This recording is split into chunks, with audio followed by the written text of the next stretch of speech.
লাজুকে তার শ্বশুরবাড়ি থেকে কলেজে পরীক্ষা দিতে নিয়ে গেল অনুভব। আর সেটা দেখেও ফেললো লাজুর বর সুদেব। পুরোটা জানতে ভিডিওটিতে লাইক দিয়ে চ্যানেলটা সাবস্ক্রাইব করে দেখতে থাকুন। কোণে দেখা আলো সিরিয়ালের আগামী পর্বে আমরা দেখতে পাবো অনুভব যখন জানতে পারলো লাজু তার জ্বরের জন্য এক্সাম দিতে পারেনি, তখন অনুভবের মনে খুব কষ্ট হয় লাজুর জন্য। সে লাজুর সাথে দেখা করতে লাজুর গ্রামের বাড়িতে চলে আসে, মানে লাজুর শ্বশুর বাড়িতে। সেখানে এসে সে লাজুকে ফোন করে বলে যে আমি তোমার গ্রামের বাড়িতে এসেছি, একবার দেখা করতে পারবে লাজু। লাজু তো অনুভবের ফোন পেয়ে একদম আনন্দে তড়িঘড়ি করে চলে যায় অনুভবের কাছে। সেখানে গিয়ে বলে তুমি এসেছো এখানে? তখন অনুভব বলে হ্যাঁ, তোমার যে জ্বর সেটা তুমি আগে বলবে না? আমি তো মিথ্যেই রাগ করছিলাম তোমার উপরে।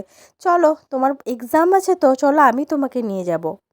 তারপরে অনুভব লাজুকে পরীক্ষা দিতে নিয়ে যায়। ইভেন পরীক্ষা শেষ হলে লাজুকে আবার তার শ্বশুর বাড়িতে নামিয়েও দিয়ে যায়। আর এই পুরো ব্যাপারটা প্রথম থেকে ফলো করছিল লাজুর বর সুদেব, মানে লাজুর উপরে গোয়েন্দাগিরি করছিল আর কি।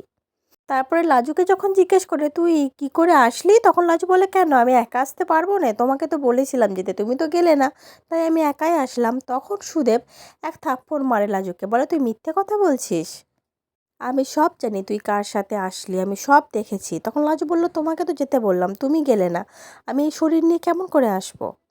তখন সুদেব বলে আরও বেশি কথা বললে আর এক থাপ্পড় মারবো। তখন লাজু বলল হ্যাঁ, তুমি শুধু এরপরে মেরেই দেখো না, আমি আর তোমাদের কারোর সাথে থাকবো না, তোমাদের সবাইকে ছেড়ে আমি চলে যাব।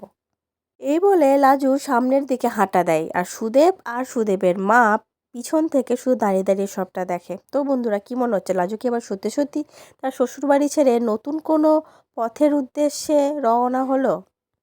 নতুন পথ, নাকি আবার অনুভবের বাড়িতেই গিয়ে উঠবে? কি মনে হচ্ছে তোমাদের, অবশ্যই কমেন্ট করে জানিও। পরবর্তী আপডেট নিয়ে তাড়াতাড়ি আসছি, সঙ্গে থেকো, সাথে থেকো, চ্যানেলটা সাবস্ক্রাইব করে দিও। ধন্যবাদ।